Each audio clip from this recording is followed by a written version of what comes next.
Hey, Taylor, the waiting room is cleared out. Why don't we go ahead and get started? Awesome. That sounds great. Well, hey everyone. I hope that everyone is off to a great morning. Welcome to the Denver DMAR Business Plan Connect meeting.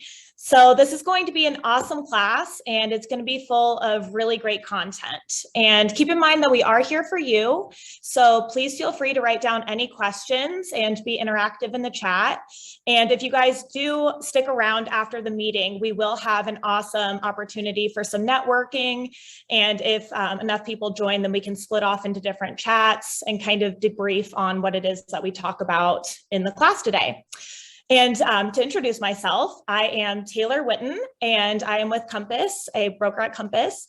I am part of the YPN Leadership Committee, and I've been part of this for about a year now.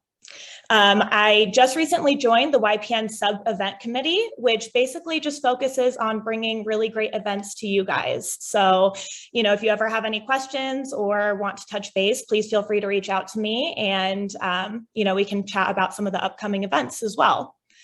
And before we get started, I would love to take a moment to introduce our industry partners and sponsors today. So today we have Desiree Banka Rothenberger with New Home National Title. Desiree is our DMAR industry partner, and I'm going to switch over to her, give you guys her attention for a moment, and then she'll tell us a little bit more about her role there. Thank you so much, Taylor, and good morning, everybody. Happy to be your sponsor today. As she said, I'm Desiree Banka Rothenberger, a nice long name to remember. I've actually been in title insurance for the last 21 years, most of that with some very large companies. And a couple of years ago, New Home National Title came to me and said, hey, we are expanding across the country and we would like to open up operations in Colorado. Would you take that on and open up an office for us? And so for the last 2 years, that's what I've been doing. And it's been a great success, a new adventure and challenge for me in the title insurance world. And like many of you, despite COVID, we've kept busy. Things have been great and we continue to grow. So as a company, we are now licensed in all 50 states. We have offices here in Colorado, in Florida, in New York, and we're getting ready to open up 2 in Texas, in Dallas, and the Houston areas as we continue to grow across the country, and hoping by the end of 2022 to open up an office or 2 in California as well. So it's great to be a part of something else that's growing and expanding. And yet the company itself has been around for over 20 years in Florida, and the owner, much like me, has spent all of his career in the title insurance world. So would love to help you with any of your title insurance needs, whether you're new or trying to figure out your business plan, as we're going to talk about today, and marketing options and different things that I can help you with as you prepare for the end of the year, as well as the new year ahead, which will be here before we know it, or any title insurance needs that you have specifically. One of our big plugs, especially for those of you who are working with cost-conscious sellers, which who isn't these days, we offer a flat 6-year 50% reissue rate. So if your clients have done a refinance with the phenomenal rates that have been around in the last 6 years, or if they purchased their home in the last 6 years, it doesn't matter where they closed that. We will provide them a 50% discount on their title insurance premium when they close with us for the sale of their home. So that's a great savings. We've got a very competitive closing rate, closing fee, as well as reissue rates, and are here just to take care of you and to take care of your clients and make sure they have top-notch service. So please let me know if I can be of assistance in any way, and I'll be posting my contact information in the chat. Thank you so much. Awesome. Thank you so much, Desiree. We appreciate you being here today. And as she mentioned, her information will be in the chat, so please feel free to reach out. And then next, I would love to spotlight our annual corporate sponsor, Jenny Austin. And Jenny is a senior home lending advisor with Chase Bank based in downtown Boulder. So Jenny, feel free to take it away. Thank you, Taylor. Thanks for having me on the call today. This is my first Connect meeting, so I am definitely excited to join you guys. Like Taylor said, I do work out of the downtown Boulder Chase branch, But in our extremely connected world, I lend throughout the state of Colorado and actually in all 50 states. So if you have any clients looking out of Colorado, I can still help as well. Just really quickly, I thought I would join today and give you guys a quick tip that I've been sharing with my realtor partners. I'm always looking for ways to, especially in the competitive market we're in now, give our clients and give our agents just a way to help their offers stand out, help their clients stand out. We're always in multi-offer situations nowadays, and we want to have our clients' offer be at the top of the pile. So one way that I've been doing that with my realtor partners is taking the pre-approval process to another level.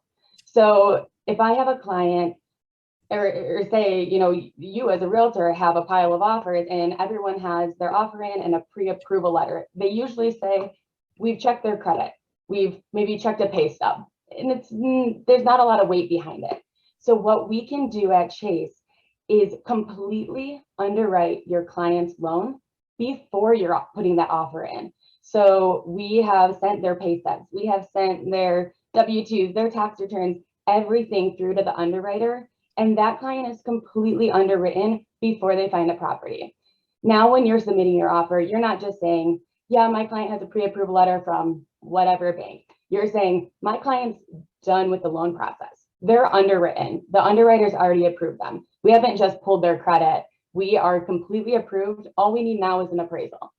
That's so much of a stronger offer than just saying, yeah, I checked a pay stub. So I would recommend, especially with your clients who maybe don't have, they're not paying cash. They don't have 25% down. Maybe it's your client who has 3% down. And every time you put an offer in, they're losing out to people with more down, or, they think that other offers are more credible. If you're saying, look, they're a first-time home buyer, maybe they do only have 3% down, but we're not worried about financing. We are completely underwritten. All we need is an appraisal, and we're as good as cash, basically. We're done. So you're waiving, you're waiving your loan contingency deadlines. You're waiving, basically everything but appraisal and inspection are the two that I keep in there. But it makes your offer really stand out. When those offers are submitted, I always make sure to call or submit. This is a fully underwritten loan.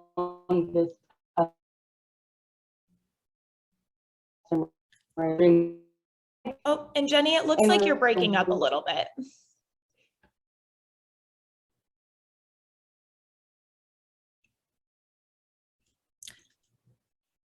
Maybe we'll give her one more moment. See if just starting to look at you.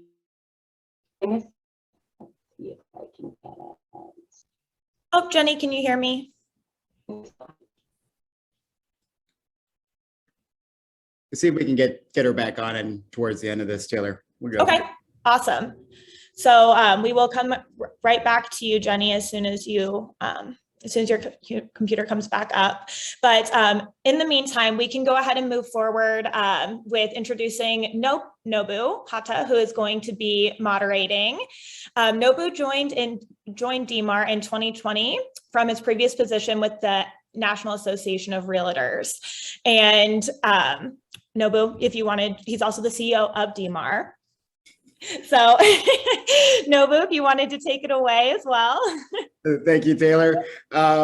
We are today in DMAR land talking about one of my favorite topics with one of my favorite people who talks about this topic a lot, business planning. And it's not sexy. It's not a whole heck of a lot of fun. You learn things about your business and yourself sometimes that you may not know about. And to help with this conversation today, Seth Dailey of the Dailey Group. Seth, if you want to hop on here. Seth, thank you for joining us today. Seth, tell us a little bit about yourself, where you are right now, because you're like in Austin and in Florida, and you got a business in Maryland. What's up, man? Yeah. Hey, guys. Hope everybody is doing great. And I'm really hoping you guys will take a chance here and get on video. I would love to see more awesome Denver agents on video. So give you a second to do that. Yeah, at the moment, my family thinks I'm kind of crazy. We are down in Florida. We bought a Airbnb condo down here earlier this year. So we're down here with the family right now. We actually live in Austin full time right now. So much like Nobu's wife, Shay, I run a business out of Baltimore, Maryland. So we've had a business there for 15 years.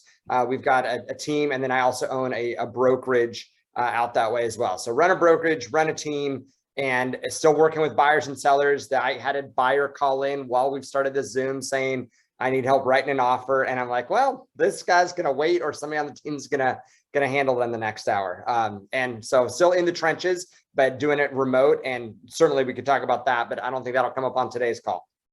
Yeah.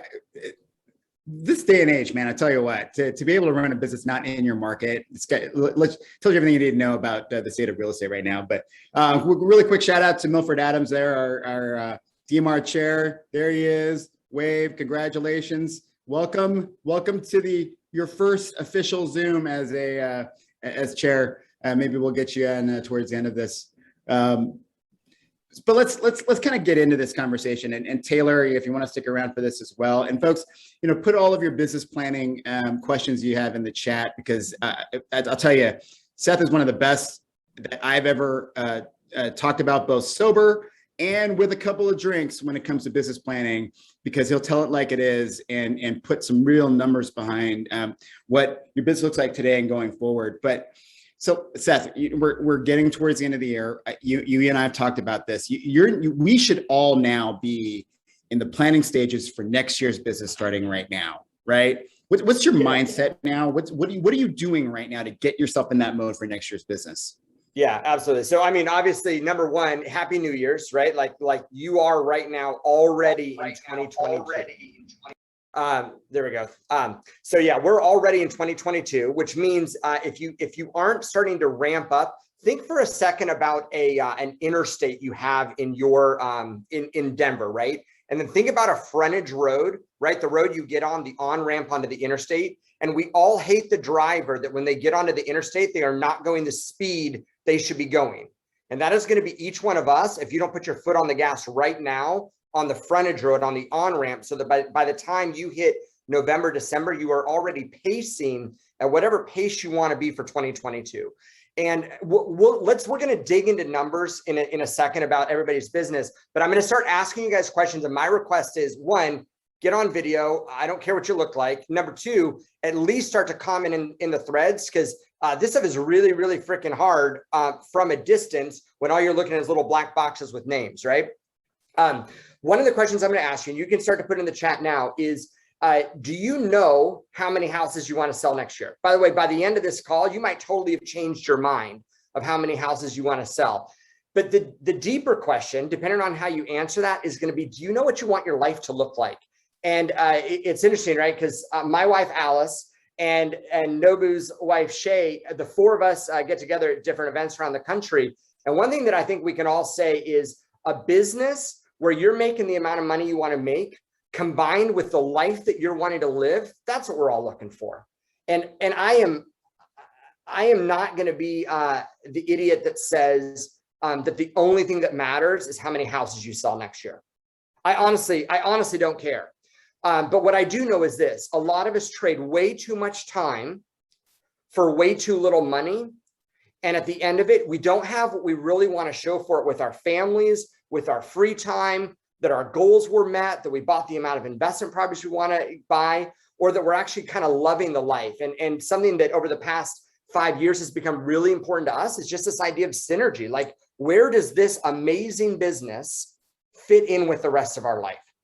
So I was reading a book earlier this week, and I came across a concept. So I'll bring in new content right now. And he said, do you know what your 100% is? He said, do you know what your box is? And what he meant by that is he meant, do you know what 100% effort is going to mean for you in the next week, in the next year, et cetera? And the crazy part is that's going to be different for each one of us, right? So here, watch. Everybody start to put in the chat some figures. And your first filter is going to be, is it okay to put this figure in the chat? And what are people going to think of my numbers? But here's the numbers that I want to hear. How many houses do you want to sell? Or how much money do you want to make in the next 12 months? How many houses do you want to sell, or how much money do you want to make in the next 12 months? Start to throw those in. How many houses do you want to sell? How much money do you want to make in the next 12 months?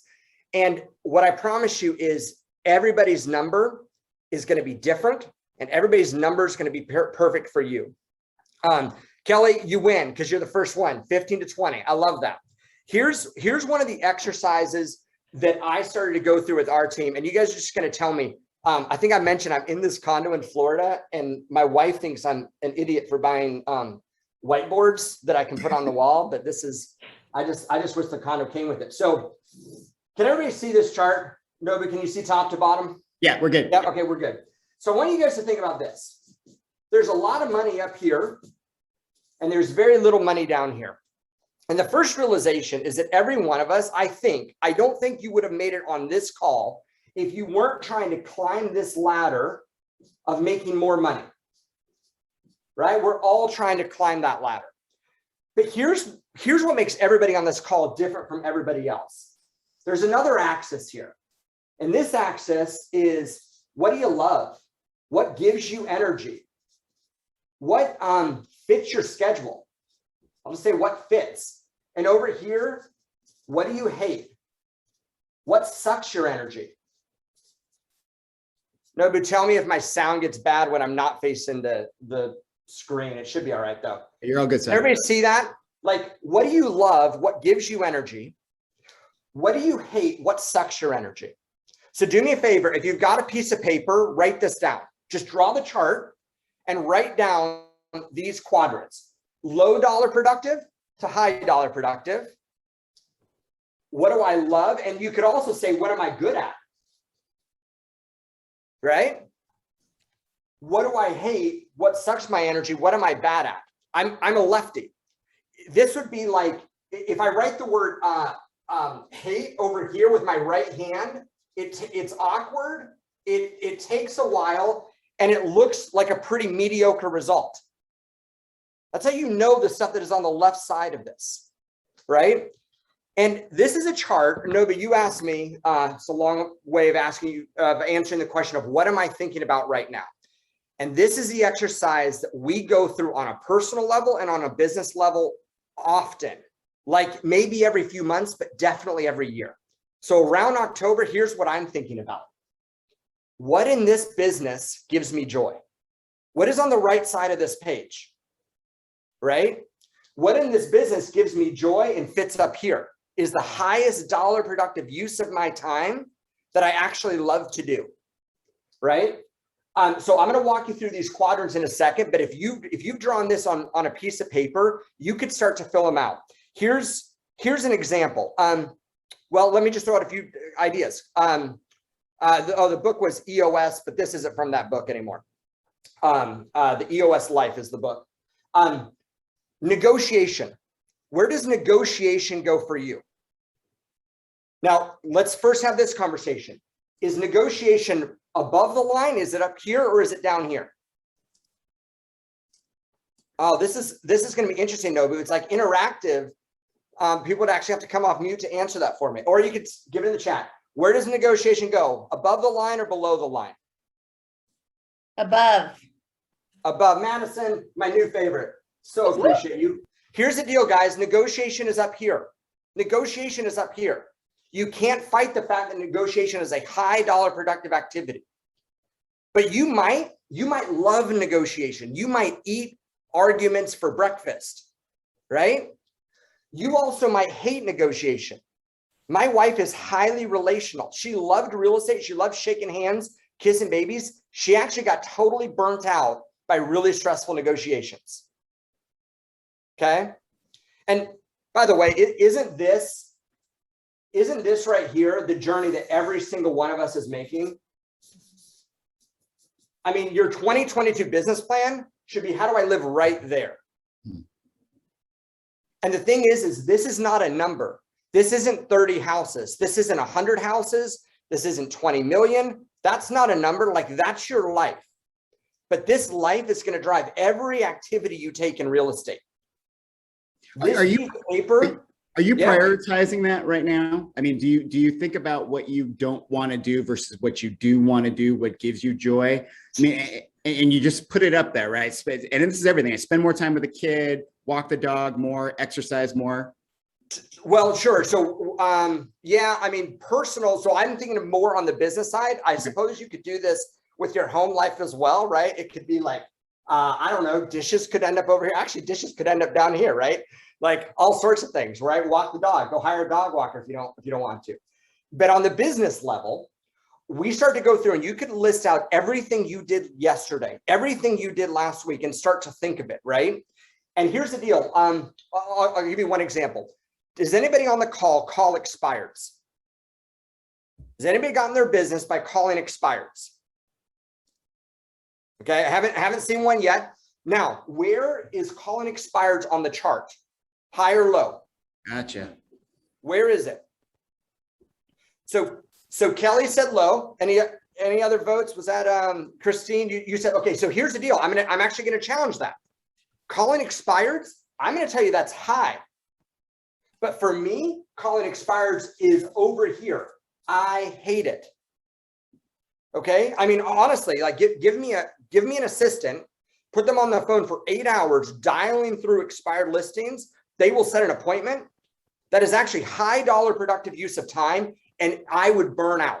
I would not like my life and I wouldn't like my career. Okay. And that's a great example of where we kind of can confuse stuff we don't like and we don't realize what actually goes in this quadrant. Right? What if you've never done or called an expired? I mean, you're talking about like, okay, I mean, we got to do it. The reality is a lack of inventory in this market is going to last for the next couple of years. Calling expired is going to be something that's going to become an art form, right? Have to do it. So do you plan on that now? Do you hire that person now? What do you do? So great question. I don't think that you need to go that far. I don't think that we do, but we'll talk about it in a second. And I just wrote down puppy. Remind me to talk to you about puppies in a minute. Here's what I would start with. What do you love to do that is up here? And everything that is up here, do this. This is going to have a conversation. So let's take this entire chart and only think for a minute about lead generation. Only think about how am I going to get business in 2022? What goes into the upper right quadrant for you? Events. Events. Awesome. What else? I mean, I can keep going. It's like, Yeah. I do Zillow as well. Okay. And And Zillow, is Zillow up here for you? yeah, You love talking to a new Zillow lead? I do. Yeah. Awesome. By the way, I saw open houses. I saw Zillow. there's community and volunteering in the chat.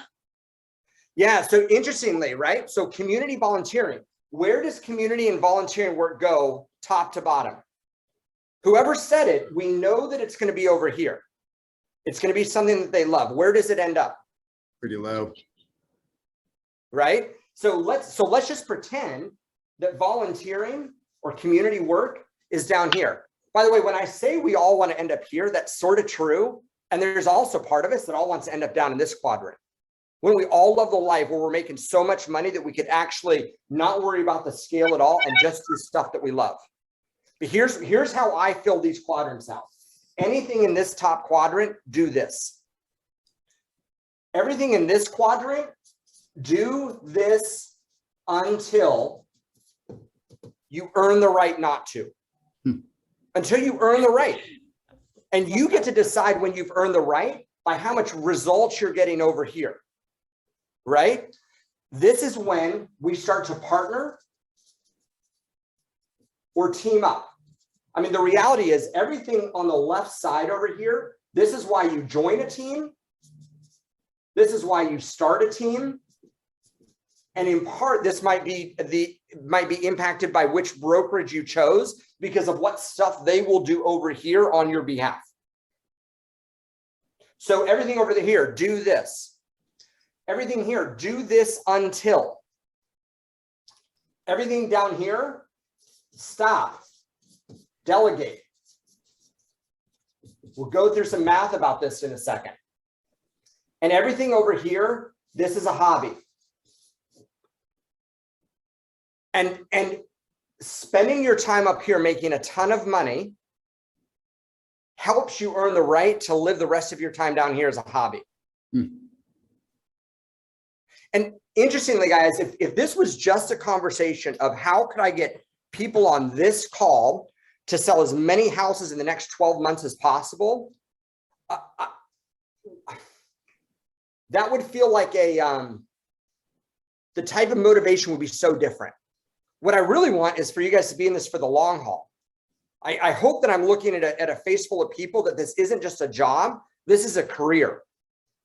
Like you're going to be in this long term and you're actually going to love real estate. You're going to love the ability to help people. And for that to happen, it has to be congruent with who you are.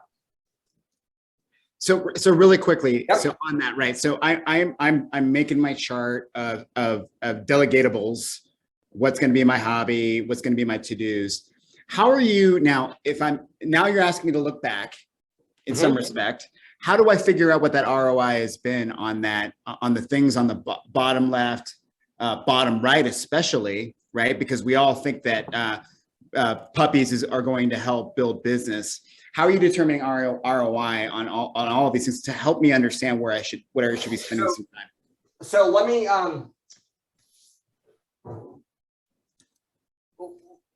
ROI, return on investment. Let's even change that right now to think about return on time, because right now, everybody on this call, what you have more of is probably time. Some of you are spending money, but a lot of you are spending time. So somebody tell me a number, a GCI number of how much you want to make this year. This is before expenses and tax and everything else, like a top line number. Throw a couple numbers in the chat. I'll pick one. Okay, I got it. 1 million, 150, 50. Keep going. Give me a few more. And I'm going to, all right, we'll use, all right, we're going to use 250 for a second. So I want you guys to pretend that you want to make $250,000. And I'm going to assume that you are working 2,000 hours a year. The reality is we're all working more than that, but it's a nice round number that lets me do math. Okay. Do you guys understand the concept of your dollar per hour, what your time is worth per hour? Okay. So watch.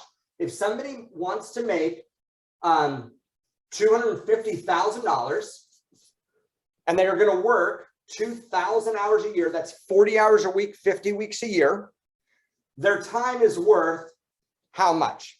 So somebody do the math, 250,000 divided by 2,000. Somebody put the number in the chat.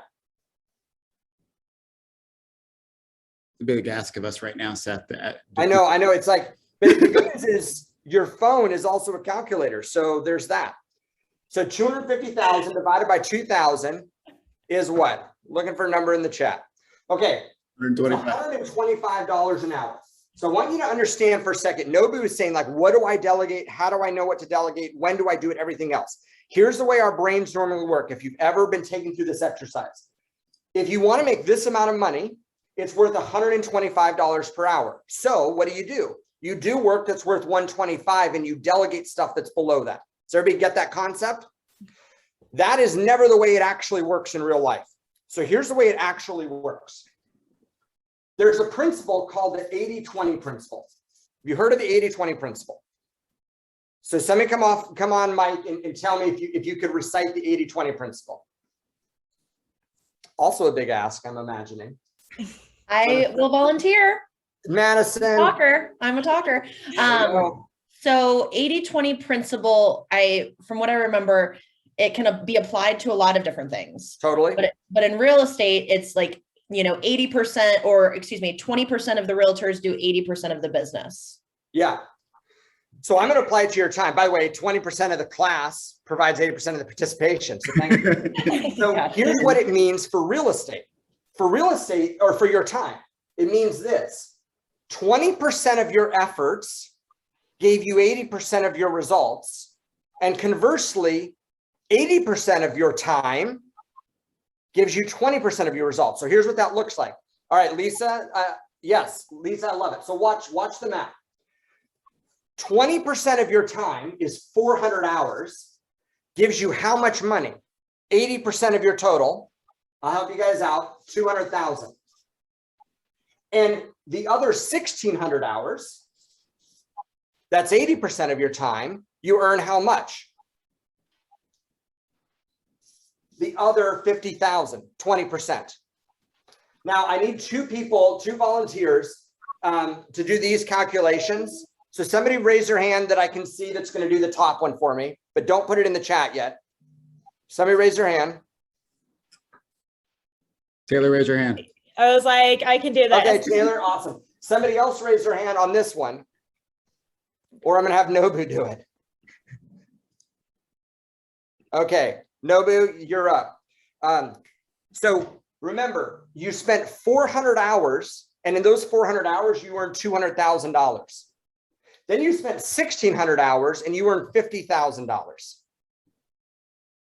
Okay, guys, this is real life, and I promise you, I want you to think about everything you did yesterday that you would call work, and I want you to understand nothing you did yesterday was actually worth $125 an hour. None of it.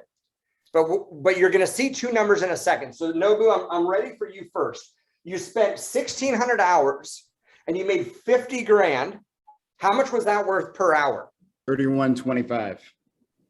$31.25. Okay. And Taylor, you've made $200,000 in the other 400 hours. And what was your time worth per hour? 500. Holy crap. Whoop, whoop. Good God, Guys, visualize. this is actually how real estate works. Yeah. Now, why did this person end up making $250,000 a year? And the answer is because they did it all. Right? I mean, if you go back to this chart, they did it all. One man band. Anybody here drink Starbucks? Who's the last person that's been to a Starbucks? Taylor. Nobu. Okay, Nobu. You went to Starbucks today. The person who took your money did not make your latte. I mean, think about this for a second. The person who took your money at a coffee shop was not the person who made the latte. And we are talking about something as simple as coffee. And now we get into something complex like real estate, and we are all doing it all ourselves. Yeah. Right? By the way, do I have any team leaders on? If you run a team, Madison, by the way, this right here, this chart is exactly what I do anytime I hire a team member. And by the way, the pitch for any buyer's agent is how do I help you live right here? And we're going to surround you and support you with everything else. Yeah, you got that. Good. This is the way it actually looks for your business, guys. And all I really want from you is I want you to identify what are these activities that are worth $500 an hour. So now go back to your schedule yesterday. Go back to what you actually did yesterday in real estate. And do you understand that if you were trying to say, well, I don't know what I did, maybe it wasn't the most productive use of my day. So maybe it wasn't 125, maybe it was only 100. And then you did something else. You're like, well, that was pretty productive. I think it was more than 125. I think it was 150. You're like, it's a fuzzy line. But what if I told you that what you did yesterday or what you're going to do this afternoon after this call, you only get two buckets. Is it in bucket A or is it in bucket B? Do you understand that's such a vast difference that it's really, really easy to tell which bucket you put something in? Mm-hmm. There's only a few activities that go in this bucket. By the way, so one of my mentors is a guy named Chris Suarez out of the West Coast. One year he nets $1 million. And he was speaking at a conference. He said, my goal this next year is to make 80% of the money in 20% of the time. Now think about this. He worked full time. He made $1 million. And his goal the next year was to make less money. And I'm actually in this camp. Yeah. Okay, so last year, my net income from real estate was about $500,000 for my team. My goal this year was to make $400,000. But my goal was to do it in 20% of the time. I wanted to take fewer trips to Maryland than I did last year. It's just applying this principle. And I don't care if you're taking time off to go ski or volunteer or spend it with your family, but I desperately want you to know what this looks like for you. What do you use to suss this out? I mean, this has been, I've never seen this before, and we've talked a lot, and this is kind of blowing my mind right now. And now I can see why my wife's buyer's agent made $185,000 more, because she actually, that was my wife's, that was Shay's excess that went over because she wanted to have more of the bottom right-hand corner, right, in her life. How do you visualize this? Because we're very visual people in real estate. Are you time blocking now? Are you literally saying, hey, my volunteerism is taking 10 hours a week, 5 hours a week? How are you putting this to papers to know which bucket it goes into? Yeah, well, so one, identify what activities these are. And in real estate, this is always going to be lead generation. Okay. It is. In fact, Nobu, chances are, if somebody on here is hiring an admin, if you're either doing everything, right? So first there's like the solopreneur and you do everything. We'll have that conversation. The next stage is that people will say they're hiring an admin. And so they'll think that the world divides sales and admin. Okay, got it? Sales and admin. So if it's sales and admin, which activities are worth $500 an hour? The sales activities. Yeah. Here's the way that I tell you to think about it. And honestly, this is in a way, I don't know if anybody here is on Redfin, but in a way, I run a Redfin model. I don't work for Redfin, but here's the concept of Redfin. It's not sales and admin. It's lead gen. It's servicing. And it's operations. Now, let's separate this out, right? Shay, if I can talk about Shay when she's not here, Shay is not in servicing right now. She can't be. She is not in the state that her business is in.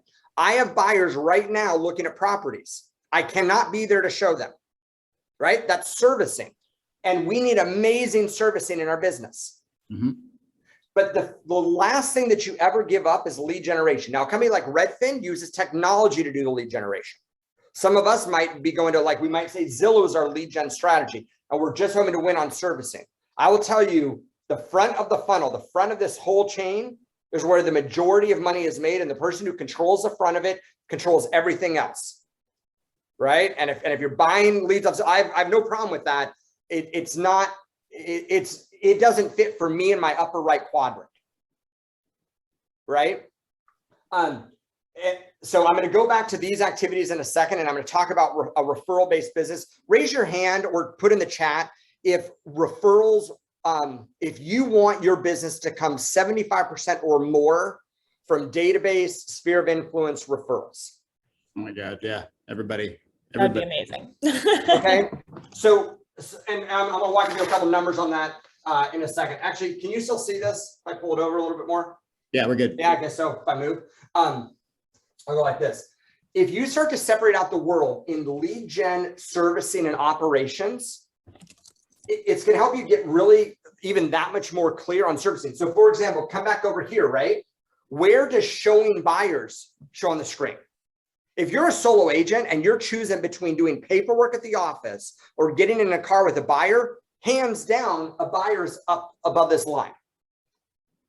But if you are a busy agent and you are doing the consult, you are negotiating contracts, but in between these guys need to go see a handful of properties, and you have anybody in your life that you care about that isn't in real estate, and you actually want them to love you in a couple of years, you actually might need boundaries on your time, right? That's the challenge that we went into, and we can talk as openly as we want here. We've got 4 daughters, 18 down to 9, and I kind of remember when my wife hit a wall, is like, I am hating my life right now. I need more leverage, right? Sure, showing properties is something that she enjoys. Guys, I enjoy showing properties. It's actually kind of fun, but I have to acknowledge now that showing properties for me would be closer to a hobby. I can't do it and say I did it for economic reasons. I can't trade time with my family and say that it made sense economically. Okay, so Nobu, everything up in this quadrant, the first thing that we have to talk about is lead generation. And if you don't like lead generation, if you put every single thing about lead generation over here, then I'm going to ask you, and this is the hard part, because this would be like one-on-one coaching, is then what would you actually put over here? Yeah. Right. I mean, if you put all of lead generation over here, then I would tell you, go find an awesome rainmaker, partner up, join a team, because whatever's over here for you is going to be something that somebody else hates to do. but it's also going to fall down here more. It's probably going to be in the servicing camp, right? Now, let's talk about referrals for a minute. Madison, just real quickly, Seth, Madison brought up a question that you and I both deal with all the time. How do you deal with referrals who you don't service? Yeah. Okay. So, and Madison, this is a great principle that we all need to learn in every capacity, right? It is simply the first thing is when you look in a mirror, when we look in a mirror, how do we view ourselves for this business? If we were attorneys, if we were CPAs, if we were surgeons, and we look in the mirror, we see ourselves as the surgeon, do we believe that a team of people around us to help people is in their best interest? There's been times where I could not honestly say to somebody, I didn't have a good script for how to refer somebody to another agent. You know why? Because the agent sucked. Now, whose fault is that? That's my fault because I did a terrible job training them or setting expectations. If you want to know the general script that I would use right now, Madison, it would go something like this. Hey, awesome talking with you today. Super excited to help you and your family find the next house. And here's what I want you to know. Good houses go really, really quick. And I never want my schedule to stand in the way of you and the perfect house. So regardless of when you need to see something, I'm going to make sure that if I'm not available, I've got a team member that is. Yeah. Okay, now break script. If I'm referring somebody that really has the skill set of a locksmith and an Uber driver, that's called a new agent, right? A locksmith and an Uber driver. If I have somebody at that skill level, I'm going to set the handoff differently than if it's like my right hand that's been showing properties for me for every house every buyer that I work with, right? And I've had both, right? If I've got kind of a right hand and then that person goes off and starts their own team and I'm back to dealing with freshmen, I set it up differently. But so let's talk about how you hand it off to a freshman, right? I just want you to know that whoever goes in there, their main priority is to get you into the house so that you can look around. You might have some questions. You might ask them, hey, what is this? And if they know, they're going to give you the answer. But either way, I want both of you to take a picture of it and send it to me because they might not know. But I've seen 1,000 of these things. There's not going to be anything you're going to see in a house that I'm not able to answer from a phone call. And if I need to get over there and take a look at it, of course I will. But what I want to happen first is I just want you urgently to be able to get into a house because I know in the first 10 seconds, you're going to have a sense of whether this is the right house for you. Yeah. Does that help with it? And I got to say that Madison and anybody here looking to put together a team, right? Which is, or an admin, which I think is the big one that Seth hit on to. Market the we early on. We are a industry of lone wolves. It's always been the I'm the awesome John Doe team. And all we do is we put ourselves out front and all these people are in back, bring them up front, market the we early on, talk about the benefit of having a team working for them in human terms, not buyer's agent versus seller's agent. We can use that internally, but talk about that exact thing that Seth talked about as to why that matters to a client in this market and talk about the rest of the transaction as well. Do you think Jenny sits there and to Seth's point, do you think Jenny underwrites loans? No, none of them do. They get handed off to that underwriter. They get handed off to all the folks on the back end of things to get the work done. We are an industry full of folks who are out for the best client experience. But what we don't do enough of is bring and elevate them up front early on. No one likes feeling turned away and passed on. But if you make it feel like it's for their benefit, they're totally fine with it. Yeah, and I'll always say, I have a team. I have a team here to serve you. And then Madison, another one of the scripts, and I'll give it to Madison because she asked, but this is good for everybody, is I want you to know we've got a team. And the purpose of a team is so that you have 2, 3, 10 people all working on your behalf. It should never, the purpose of a team is not that you ever feel passed off or that you feel like a number. And at the end of the day, my name is Dailey. I am the Dailey of the Dailey Group. And you're always going to have my cell phone number. You're always going to be able to reach me. But I also have a really amazing team around me to take great care of you because it does take a village. Now, the point of you're always going to have my cell phone. It's like if you've got kids and you go out on a date and you tell them that they can't reach you.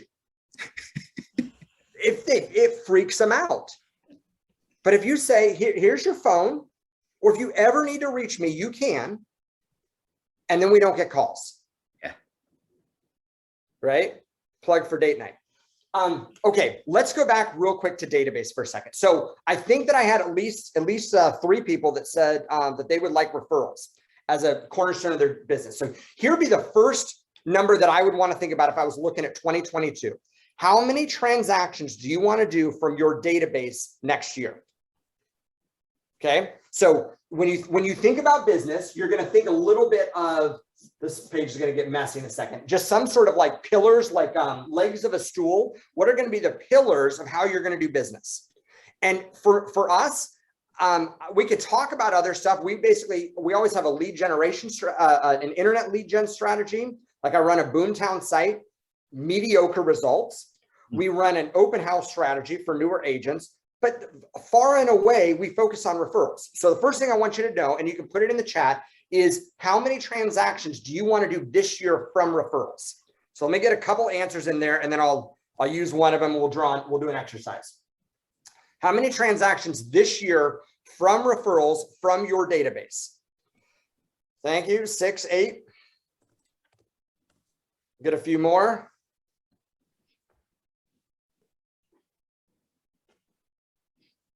Okay, I'm going to use, okay, I love it. I'm going to use 15 because I think the math will, well, not be decent in all these, but I'm going to use 15 for a second. So let's pretend the next year you want to do 15 transactions from your database, okay? And maybe, by the way, maybe your goal is that you want to do 20 transactions, but 75% from your sphere, whatever, doesn't really matter to me. 15 transactions from your database. Here's the first thing I want you to do. I want you to add a 0 to that number. 15 transactions from your database gives you 150. So take whatever your number was. Melanie, your number is 60. Kelly, your number is 80. Taylor, your number is 170. First thing you did is you added a 0. That is the number of people I want in your database. Okay? We need 150 people in our database. So now we've got a really simple question. Is the number that you have in there right now more or less than 150? Okay, so whoever said, is it just a straight number, or are you looking for qualitative numbers from the? Well, I'm not looking for qualitative yet. Okay. But here's what I can tell you. Right now, everybody's looking at their number and they're saying, oh my gosh, I've actually got more, or I've actually got less. By the way, there's 2 other ways that people use this number. So watch. Somebody tell me the number of people you have in your database. So start throwing some numbers out there. The number of people you have in your database. Okay, Madison, awesome. I'm gonna pick on Madison for a minute. 500. How many transactions in the past 12 months did you do from referrals? Probably about 70. Okay, love it. Somebody else, by the way, that's awesome. Kay Fisher, another 500, or Erica, somebody else who put these numbers in, giving you the number in your database and then the number you did by referral, if you just want to put it in the chat. So anybody who gave me a number in their database, what I'd love to hear is from that number, how many did you get from referrals? This will be interesting. Okay, Melanie. Track this. Melanie, I'm gonna use this if that's okay. And if Melanie, I don't know if you're on screen, I'm not really seeing names. But Melanie, if I saw this right, you wrote that you got 2 from referrals, and you had a database of 240. So everybody watch this. She has 240 people, and she got 2 transactions from referrals. If it's a typo, let me know. Otherwise, I'm gonna go with it. So what is her ratio there? You understand that's a ratio. Watch. Suppose that she next year wants to do 4 transactions from her database. How many people does she have to add to her database? She has 240 and she got 2 referrals out of her database. And next year she wants to do 4. So how many people will say need to be in her database? So Shar B, I don't know if that's whatever. Yeah, so she needs 480. Does everybody get that? Mm-hmm. That is a terrible life. Now watch. We think that if she got 2 out of 240, that if she wants to do 4, she needs to double her database size. I promise you, you don't. Right. I promise you, you don't. Here's what I can tell you. Inside of this 240, there are 20 people that you treat awesome. They love you and you love them.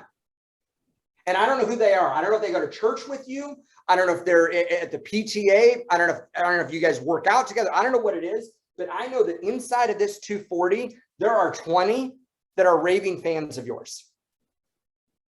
It's the 10-to-1 rule.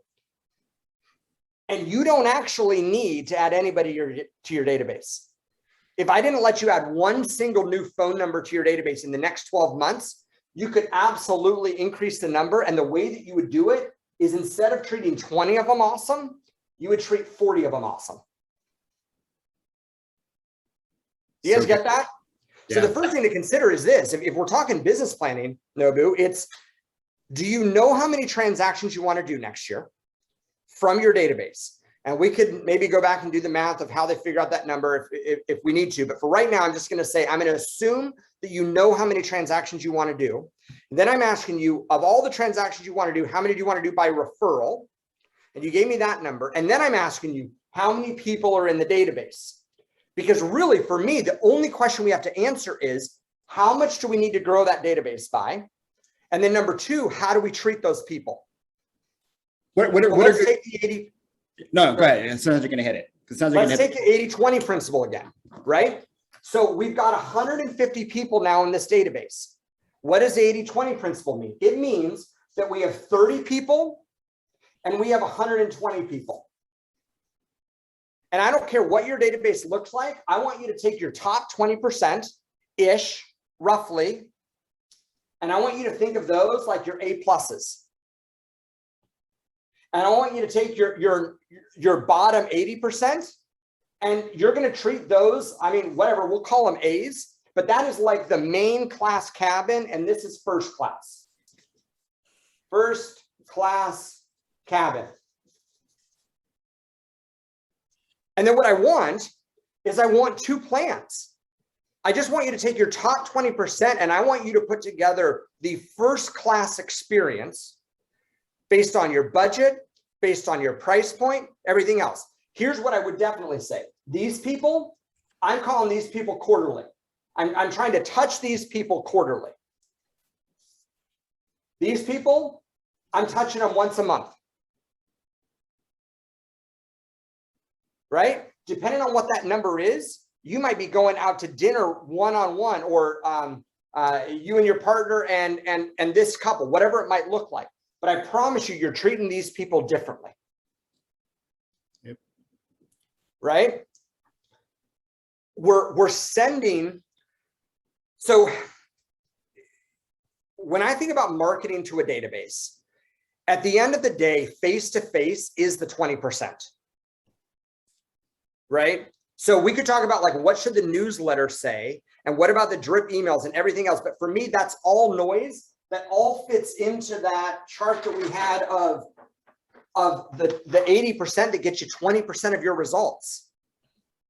What I know, especially for numbers of this size, is that these are the people that we need to be in flow with. These are the people that you're seeing. If you're in the business, local to your business, these are the people that you are interacting with on a regular basis. And this is not about hiring a VA in the Philippines to check your Facebook and send everybody Facebook messages. Now, if somebody on here has a database of 5,000 and they're wanting to get to 500 transactions from their database, right? I promise you, inside of that 5,000, there's 1,000 people that you treat differently. You could sell some monster events, right? I mean, I know some agents in Denver that are doing these size of events, but at the numbers that we're looking at, right, to get to a really, really healthy stability.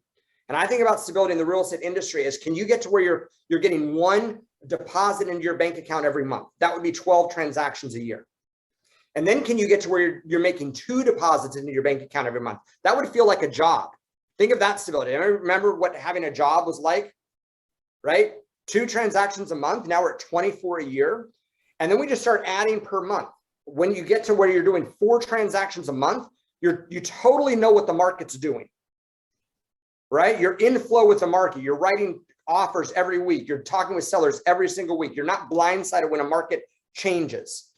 But it all starts with how many transactions do you want to do from your database, add a 0 to that number, take the top 20% of those people and work out a plan that you are treating them differently. Yeah. And do you have any other recommendations as far as activities that you do for that, for your A+ group? Yeah, so for us, events were always the domino. Okay, so now events have looked different during COVID, and we have noticed we have to go hyper small now for a variety of reasons, right? Like we used to rent out movie theaters, and here's 500 people to movie theater, and that's just kind of gone out of style right now, right? So what I'm doing instead are small hyper local events that we can invite our top people to. And by the way, an example might be, you might invite everybody in your database to an event if there's a low cost of entry, but you're really going to remind the top 20%. So it might be a blast invite out to everybody, but these guys get a phone call. These guys get a handwritten note. These guys get a note afterwards saying, I'm really sorry that you missed it. When can we get a rain check for coffee? When can we go grab lunch? I just want to see how your family's doing. And really tailoring that experience based on that top 20%. Totally. From beginning to end, boy, does that really, really work. And what you're going to find is that you're going to and correct me if I'm wrong, Seth, because we're seeing it in Shay's database as well. There are trends at that top 20%. They tend to be the same kind of people. They tend to like the same kind of things. It's been an interesting thing, at least in Chicago, that tailoring these bigger events so that they're more, the top 20% is going to be more inclined to go has been a big key. Well, so a couple questions that you might want to write down. So think about everybody that you sold a house to this year, or some of your top referral partners. So here's a question I would ask them. When you refer me, or to use Nobu's we, when you refer our team, what do you say? Mm-hmm. And then just shut up. When you refer me, what do you say? Which, by the way, is great programming for somebody that doesn't refer you.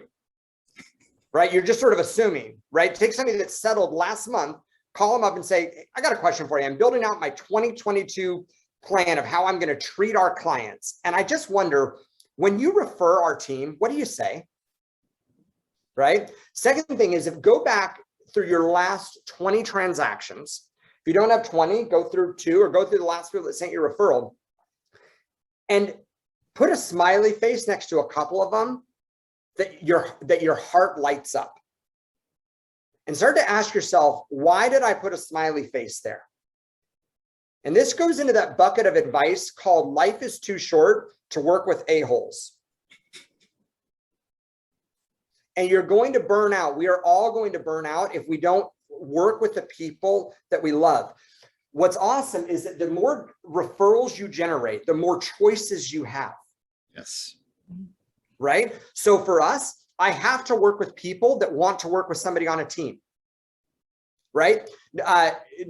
Nobu, Shay uses a form that I think you guys got from us, but I don't know. I don't know who we all yeah, got she from. totally ripped it off from you guys. It's fantastic. So if you guys want to go to www.readytobuysmart.com, you will find a form. It will take you 15 minutes to fill this form out. I don't do consults with people by Zoom until they filled out these forms. Yes. Now that makes it sound like a jerk, right? If this is like an elderly couple that isn't good with technology, of course I'm going to modify, right? Because I'm going to treat my A+ people differently. But the reality is, I want to work with smart people. I want to work with people that will do their homework, that if I give them homework, they will do the homework before we meet. Yeah. I got to say, guys, the Ready to Buy Smart and Ready to Sell Smart.com sites that Seth has set up is the single best scalable and evergreen customer to client conversion tool that I have ever seen. And it's just, it's devastatingly simple. Asking better questions from prospects, because what folks have found is, and Seth, I know this is because talking to Alice about it as well. People who are giving you better quality answers are ready to go. They're more inclined to get things together. They're warm. It's been an amazing tool. Use it in myriad of ways. Whether you set up a website or you integrate it into your own website, which is what my wife did.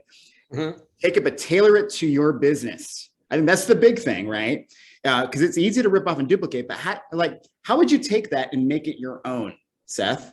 Because people will.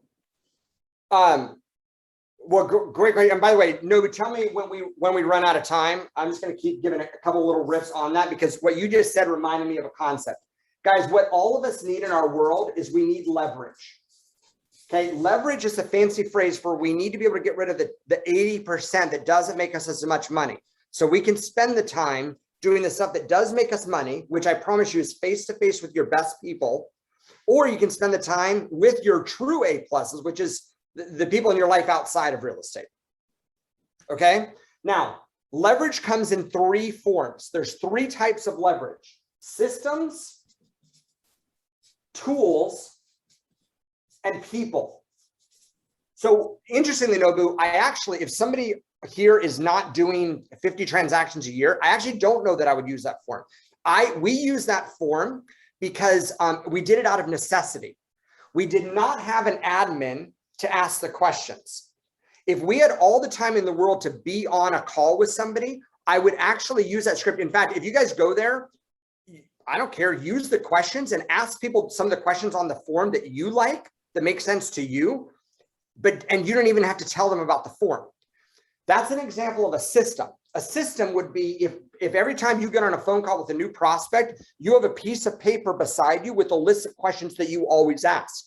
Like, I don't know, how did you hear about us?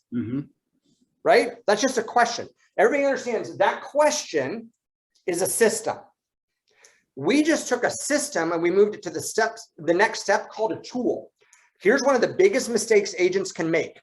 We don't actually make a system. We start at tool. Yeah. Think of tool like technology, and agents love to throw money at tech. But if all you do is throw money, sign up for $29.95 a month for technology, and you never actually built or believe in the system that it's trying to follow, you're just going to be wasting your money. That's what we call like the shiny objects. And lastly, we then hire people when we've done all we can with systems, we've done all we can with tools. But if you hire people trying to solve every problem in this business, you're also going to go bankrupt because it's too expensive, right? Sometimes, I mean, thank goodness somebody came out with showing feedback. And yeah, I see the comments. I will send pictures of these to Nobu and they can send them out. People will, if they didn't invent technology to do showing feedback and we just had to hire people or spend our time calling for showing feedback, that would be a waste. So I'm glad they came up with tools for it, right? So one of the things that I would be thinking about right now for 2022 is what is the leverage that I want in my business? And then start to categorize that leverage. What are the systems I want to add? What are the tools that I want to add? And do I need to add any people? What are you prioritizing now in this day and age as tech kind of has petered out, and we are kind of back in this people aspect of real estate? Are you prioritizing one over the other now, or recommend something over another? So if we're talking about tech in the space, so I think of tech in the space of lead generation, and I think of tech in the space of operational systems. So I think when we say it's petered out, I'm not sure which side of tech you're talking about there, but I'm going to talk about lead gen for a second. In my mind, the only benefit of technology in a lead gen sense is to help prioritize our time of who to spend time with. Gotcha. Right? So for example, we run a boomtown site, right? So I've got 15,000 people that are on our website randomly looking at properties. That is so impersonal. But if you say, well, who should I call today? Right? Who should be on my list to call today? That answer, the technology can start to help you with that answer. It's the person that looked at 3 properties yesterday. Technology is always a tool to help become more human with people. Yeah. And the minute we start thinking that technology is the way that we don't have to become human, I think we've lost it as an industry. Yeah. Right. By the way, let me give the puppy comment real quick. So I had a new agent on our team and she's starting to make phone calls. And she goes, Seth, I just don't know what to say to people, especially if I'm calling my database. What the heck do I say? And I go, well, let me ask you a question. I want you to pretend that you just found a puppy, but you live somewhere that you cannot keep a puppy. And if you don't find a home for this puppy is going to go to the Humane Society, and the end isn't going to be what any of us want. And I honestly want to know, could you call one of your friends right now and could you say, hey, totally awkward. I know we haven't talked in a while. I just found a puppy. And I am, I'm just trying to find out if anybody possibly wants a puppy, because I'm really trying to find a great home for this puppy. And I just want to know if you or anybody you know might possibly be looking for a puppy right now. So would that be a hard call? She goes, no. I go, why not? She goes, well, because I know I'm giving. I mean, who the heck doesn't want a puppy? Right? And even if they don't want the puppy right now, they might know somebody. But the reality is a puppy adds value. A puppy is giving. A puppy is not taking. Right? Said, okay, so second question. Suppose that your best friend just lost her puppy. And all you know is that the puppy is running around the street. And puppies for closing gifts. The puppy is running around. If I said to you, like, you need to help your friend find her puppy, could you go to the house next door? Could you knock on the door and could you say, I am so sorry for interrupting dinner? This is totally awkward. My best friend just lost her puppy and I am desperately trying to find her puppy. And I'm just wondering if you have possibly seen a puppy or you know anybody else that has seen a puppy. Would that be a hard call? She goes, no. So I said, I just need you to exchange puppy for buyers and sellers and houses. Yeah. Okay. Because the reality is, guys, write this down. If you are experiencing call reluctance, calling anybody, do not avoid that feeling. People will tell you to power through and everything else. If you are feeling call reluctance, check to make sure that you are giving more than you take. You want to know why we throw client parties? You want to know why Shay is offering people free pumpkins? You want to know why we take people out to dinner, why we do everything else? Is because we don't want to be takers. We want to be givers. We want to be. And I think all of you want to be. If you want to be a giver, then when you get on a phone call, if you know right when you start calling that you feel like you're going to be taking in that call more than you're going to be giving, that's what you're going to feel as call reluctance. And sort it out first. Hang up the phone, get your mind right, and then make the phone call again. But here's the reality. I could ask any of you right now, tell me about a buyer that you have that is going to be homeless in a month if they don't find a house, right? Somebody on here has a story of this, right? I could call anybody in Denver and I would start with, this is totally awkward. It's totally random. And I'm sorry for interrupting dinner, but I have really good friends that are going to be homeless in about a month. And they have looked at every single house in your neighborhood. And we are just trying to find, we've seen everything on the market. And I'm just doing anything I can to help them find the right house before school starts for little Johnny. And I just wonder if you've ever considered selling, but more importantly, do you know anybody in the neighborhood that has even thought about putting their house on the market? Yeah. You guys get that? I'm not taking in that conversation because I'm actually care about that family more. Yeah. People will feel that. I'll pause there. Well, so okay, we've got about, Julie says we got some time here, but you know what I'd like for you to do, Seth, because this has been fantastic, right? What does that daily, monthly, yearly structure look like to you? How do you put this on paper? Okay, so when you write down the number of transactions you want over the course of a year, I want you to follow something that I'm just going to write down 3, 2, 1. This is, you guys listen to this because the 3, 2, 1 thing is amazing. So 3, 2, 1 is the simplest way. So let's say that we want to sell 100 houses this year. The simplest math that we're going to do in some sort of a team conversation, we're doing one on Tuesday. I'll fly into Baltimore and meet with the team. And the first thing that we're going to do is we're going to set a goal, right? So let's say that the goal is 100 houses, 100 sales. And then we're just going to set a goal of 3, 2, 1. To get to 100 sales, we need 200 appointments.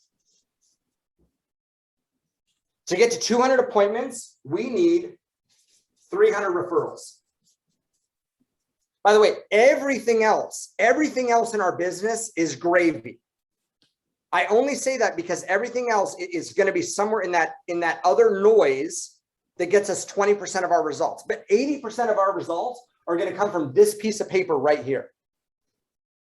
So if you nail this piece of paper, you're going to have a good year. If you focus on everything else, you're going to have a mediocre year because you didn't focus on the most important thing. Okay? This is bugging me when I move this. So 100 sales, 200 appointments, 300 referrals. Now this math is not going to be exactly the same. In fact, I mean, let's use, we're going to use 2 different numbers in a second. By the way, if you're newer, instead of 3, 2, 1, I want you to make it 4, 2, 1, which is just a 50% rate. If you have team members, use 4, 2, 1, which sounds like this. For every 4 referrals or hot leads that you get, okay, for every 4 referrals, you're going to meet with 2 of them, 2 appointments, face-to-face, Zoom, whatever it's going to be, and 1 of them is going to buy or sell.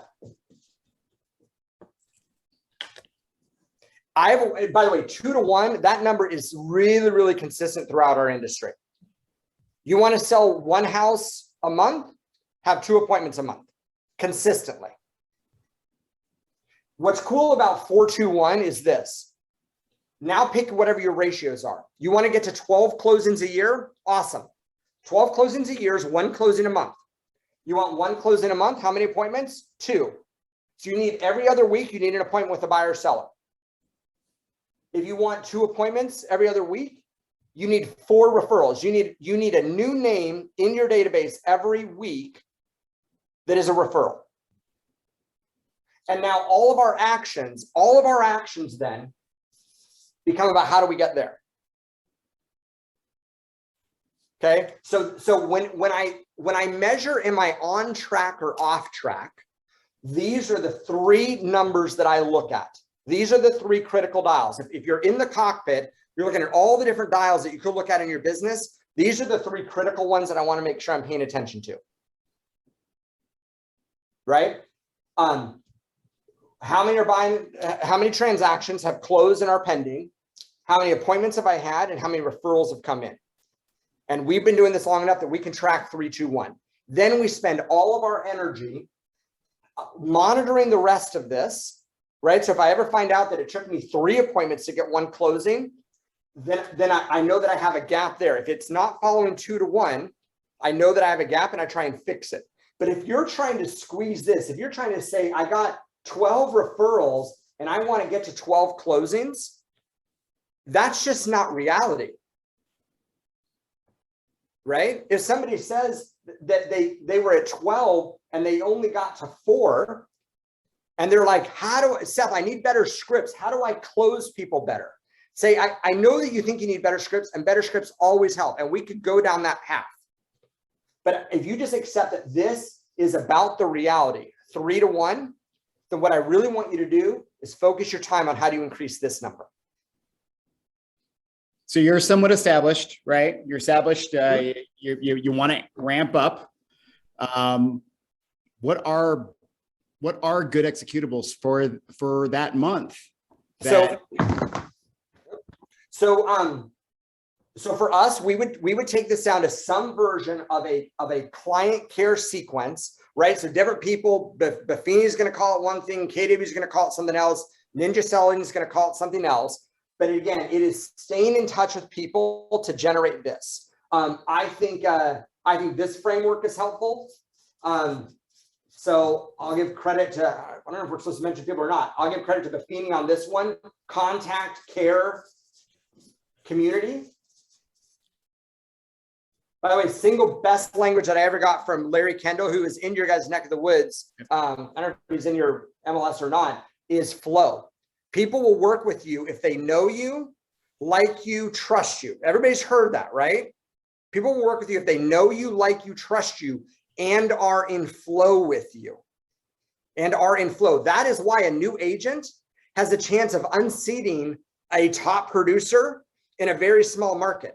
If you're a newer agent on here, don't be concerned about that. You're going to work harder, but you are going to be in flow.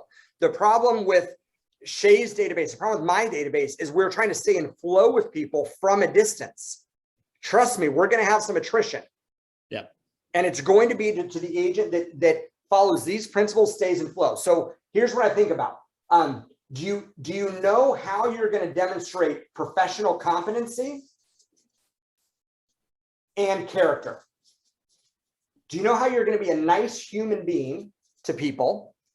And you know how you're going to demonstrate that you are the real estate economist of choice? So every piece of marketing we do falls into one of those two categories, right? And it might ebb and flow. And it might vary a bit based on your personality. I'm far more of the competency side, where my wife is far more of the warm and fuzzies, right? So if you're in any sort of partnership, you might find that you just naturally play one of those roles a little bit differently than others. But when we think about this, for us, community is the driver that drives everything. So we would plan quarterly events, right? Right now, if you are not doing some version of a pie giveaway for Thanksgiving, the very first thing I would do after I get off this call is plan something for the week of Thanksgiving. And if you're traveling with family for the week of Thanksgiving, no problem. Do something around Christmas, pick another time. But for us, this season, the fourth quarter is the best time to not focus on transactions, but to focus on planting seeds in our database that are going to bear fruit in the first quarter. So what we do is we plan an event. And when we plan the event, we realize that the event itself is not the goal, right? So here would be one of the worst things that could happen. You send out an email to your database and 100 people say, okay, we'll take a pie. And you're like, oh, 100 people, that was my quota, I'm good. And by the way, I'm saying this from experience, I've screwed this up. It was never about the pies. You're not a bakery, right? You're in real estate. The whole point of the pies was to have a reason to talk to people,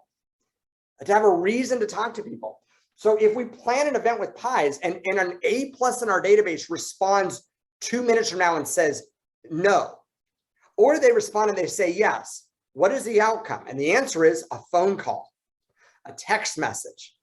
You're like, no, but they said they can't come. Who cares? If they said they can't come, it's because they're doing something fun for Thanksgiving. So have a phone call with them, right? And all you're doing in that phone call, so you plan an event as a catalyst, that gives you reasons to reach out. And on a scale of ways to reach out, you're going from highly personal, let's say a phone call, or two-way text communication, or a Marco Polo, or a voice text, whatever it might be. I'm doing a lot more video right now, one-on-one to people, versus mass communication, right? A mass invite out of MailChimp or Constant Contact or whatever CRM you're using. So mass and impersonal, or my goodness, a Facebook post, right? Here's a post for a client party. How impersonal could you get? No problem, by the way. It's fine to do impersonal. Just make sure that with your best people, you're treating them like the first class cabin. Yeah. Quarterly events, okay. Get in front of as many people. Quarterly events. Yeah. But then set up how many action items you have for each event. So in other words, how many touches can you have one event be? One of the reasons why a lot of us will do photographers at events is because it gives us a touch afterwards. Yeah.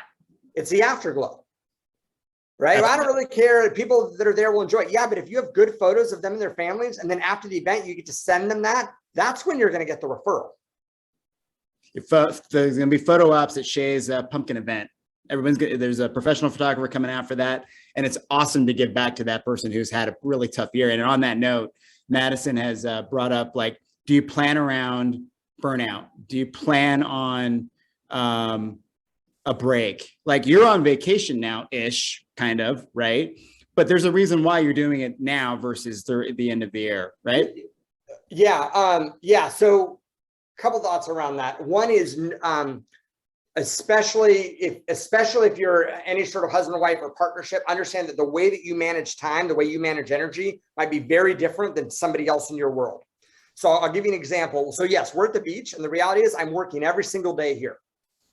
My version of awesome would be going to working at a coffee shop for 2 hours a day, and then spending the rest of the time off. I grew up in Bozeman, Montana. We were there for the month of August.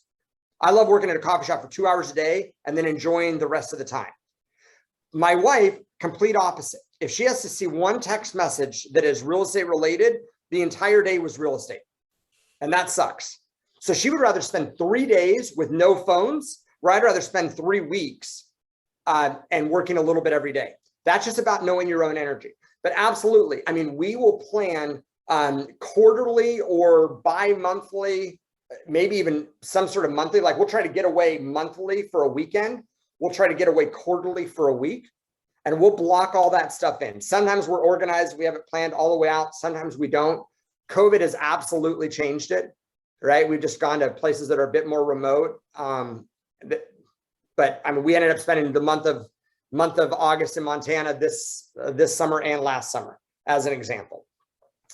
What else?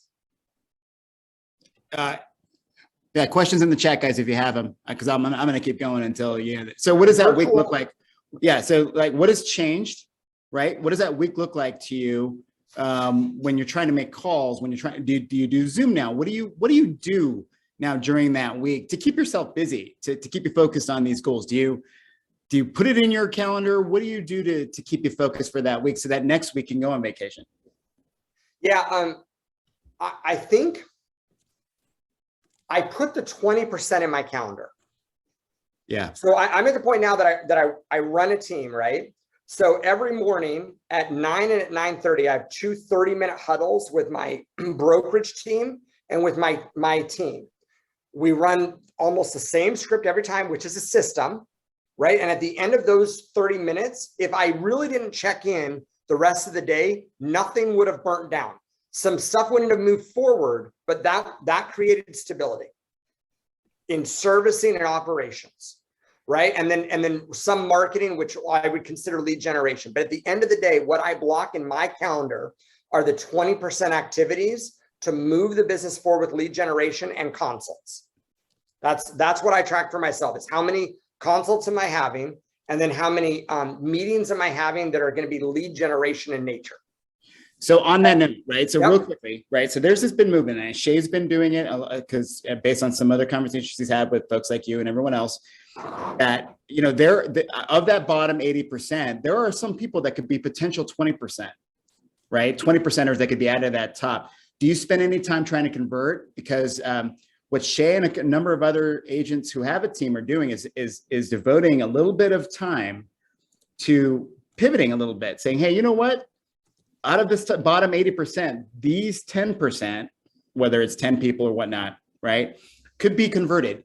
Do you, if you mean of your database, like you've got your first class cabin. Yes. And it's your 20%. And the question is like, how do people move in or out of that cabin? Correct. One of the first things is looking at optics. So it might be just, so simple thing, somebody gets upgraded to first class when they refer us. Yeah.